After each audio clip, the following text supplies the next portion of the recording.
Bienvenidos a un nuevo análisis. Hoy vamos a hablar de algo que seguro que nos suena a todos. Muchísimo. Ese momento de frustración, de decepción o directamente de rabia por algo que otra persona ha hecho Oh, o que no ha hecho. sí. Y la reacción es casi automática, ¿no? Centrarse en ellos, en sus fallos, en lo que deberían haber hecho.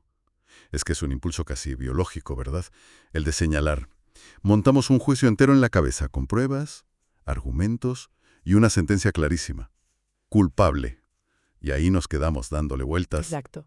Pero los materiales que analizamos hoy proponen algo radicalmente distinto. Sí, van por otro lado.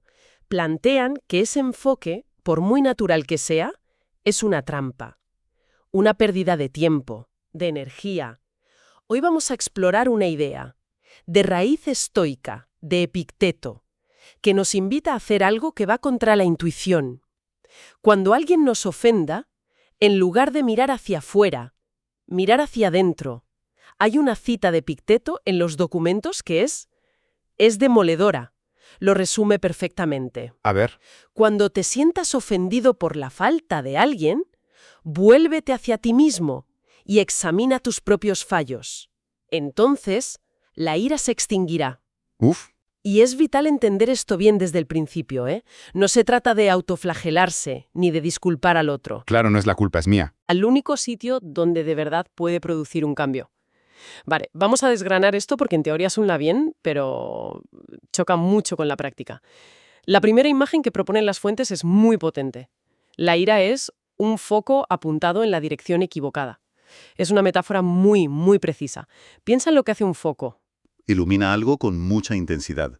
Claro, ilumina una sola cosa con una intensidad brutal, pero a la vez deja todo lo demás en la más absoluta oscuridad. Vale. Pues cuando apuntamos ese foco de la ira hacia otra persona, vemos sus fallos con una claridad que asusta, pero nos quedamos ciegos a todo lo demás. Al contexto, a sus intenciones, Y lo más importante, a nuestra propia capacidad de respuesta. a lo que nosotros sí podemos hacer.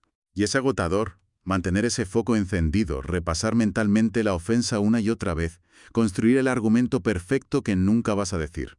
Uf, sí. Es un gasto de energía tremendo, y el retorno de la inversión es nulo. No cambia nada, absolutamente nada. Y aquí es donde las fuentes lo conectan con el pilar del estoicismo, la dicotomía del control. La idea de que hay cosas que dependen de nosotros y cosas que no. Exacto. Y la lista de lo que sí depende de nosotros es en realidad muy corta, pero muy poderosa. Nuestra actitud, nuestro esfuerzo y nuestra forma de responder.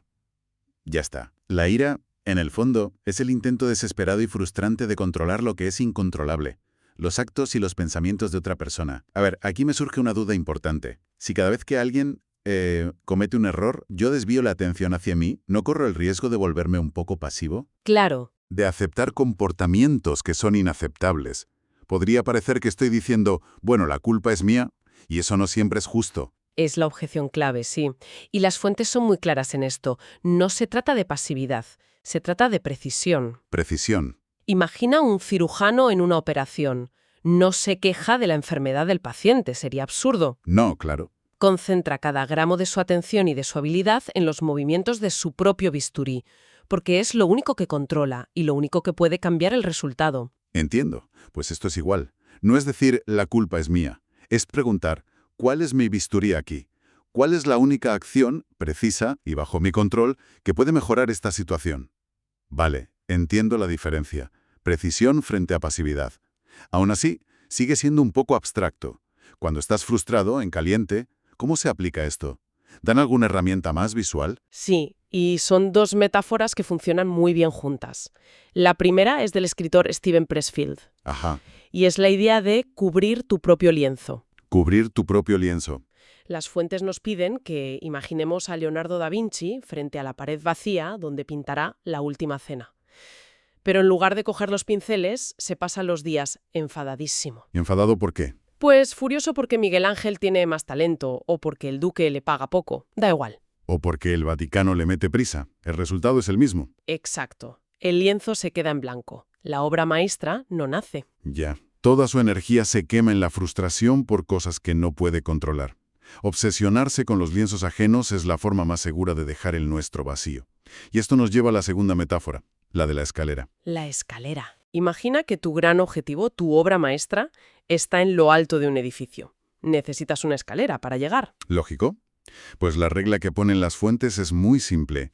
Cada peldaño de esa escalera debe ser una acción que dependa de ti al 100%. No puede ser un deseo ni una expectativa sobre otro. Justo.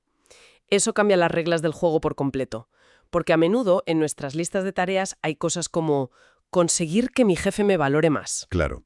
Y eso, según esta regla, no es un peldaño. No lo es un deseo. Está en la escalera de tu jefe, no en la tuya.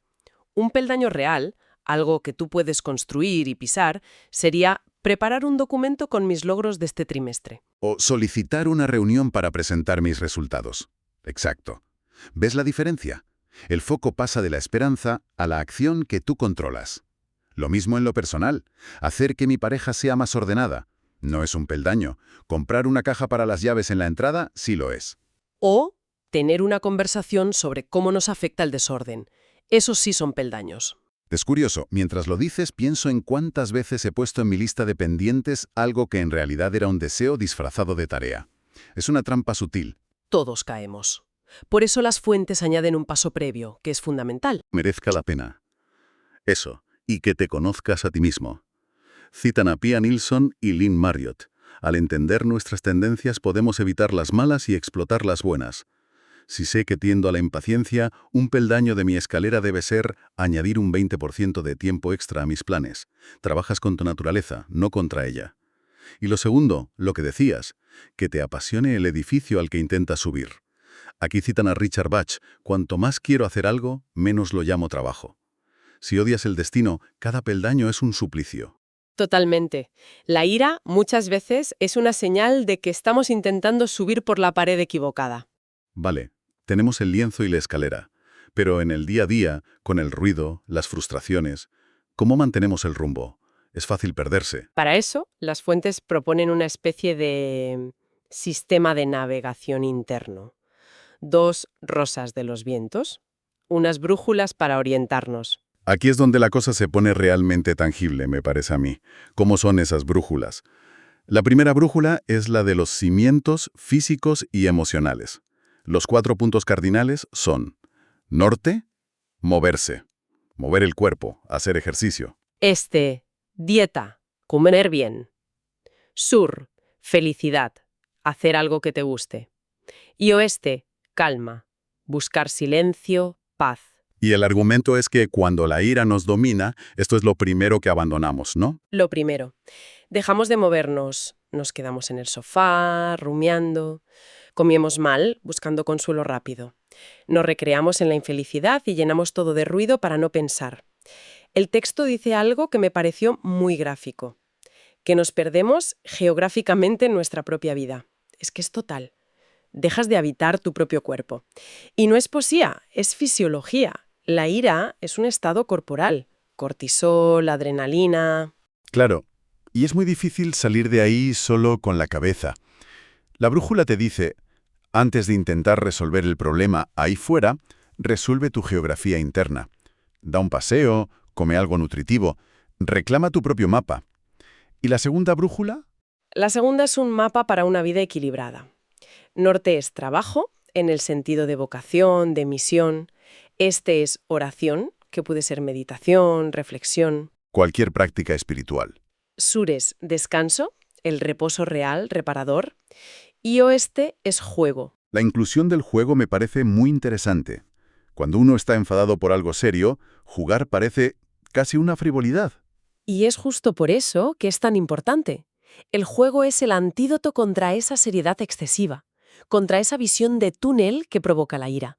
Te recuerda que la vida es más grande que ese problema. ¿Ya? Pero lo más fascinante de estas 2 brújulas es melar lo que no está en ellas. No aparece convencer a los demás ni cambiar la opinión de mi jefe. Ni esperar una disculpa. Exacto. No hay nada sobre el comportamiento de otros. Ni sobre las circunstancias. Ni siquiera sobre los resultados. Son mapas puros de nuestra propia capacidad de acción. La llamada de Epicteto a volverse a uno mismo es literalmente esto. Es una invitación a recalibrar tu posición usando estas brújulas internas. Vale. Una vez reorientados con la brújula, ¿cuál es el siguiente paso? Porque uno podría quedarse ahí en calma y bien alimentado, pero sin avanzar. Claro. Y para eso, las fuentes destacan dos principios. El primero es la constancia, resumida en una frase que es genial. Haz un poco, mucho. Ajá. Haz un poco, mucho. Y el segundo es la decisión. Es más importante ser decidido que tener razón. Ambos son un ataque directo a la parálisis. La parálisis que viene de esperar las condiciones perfectas, no. A que el otro cambie, a tener el plan perfecto. Esa misma. Haz un poco, mucho te dice, olvida el gran gesto. ¿Cuál es el 1% de progreso que puedes hacer hoy que está bajo tu control? Es la onza de práctica de la que hablaba Gandhi, ¿no? Justo, que vale más que una tonelada de sermones. El sermón es para los demás, la práctica es para ti. Y lo de ser decidido antes que tener razón combate el perfeccionismo, supongo. El miedo a dar un paso en falso. Exacto. Es mejor dar un paso, aunque no sea perfecto, evaluar y corregir, que quedarse quieto esperando una certeza que nunca va a llegar. Las fuentes usan una analogía económica que me parece muy potente. La de la cuenta bancaria, sí. Dicen que la ira es siempre una retirada de fondos de tu cuenta de crecimiento personal. Cada minuto que pasas enfadado es capital que se quema. Y en cambio, cada pequeña acción decidida, cada poco que haces, Es un depósito. es un depósito.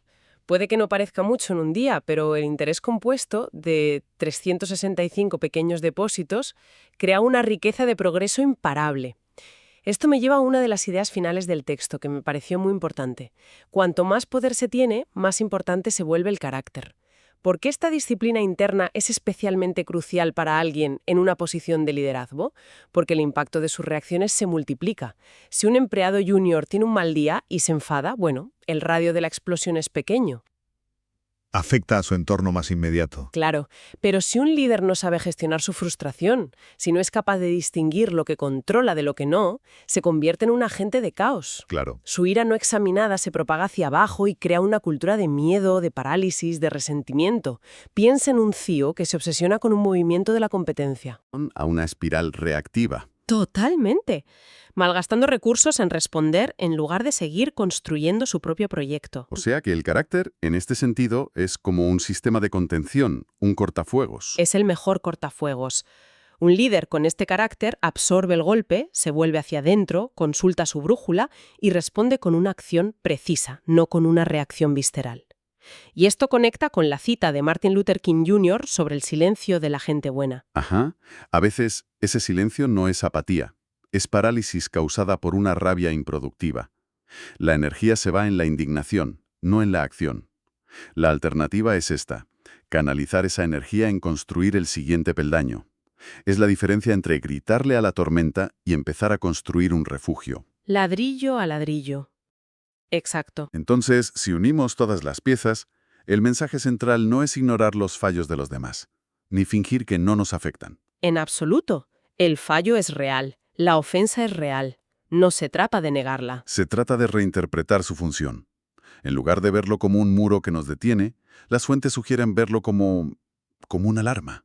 Un timbre que suena para recordarnos que es el momento de mirar hacia adentro, Eso es. de sacar la brújula, localizar nuestra escalera y centrarnos en construir el siguiente peldaño que solo nosotros podemos construir. Es una transmutación. Esa es la palabra clave.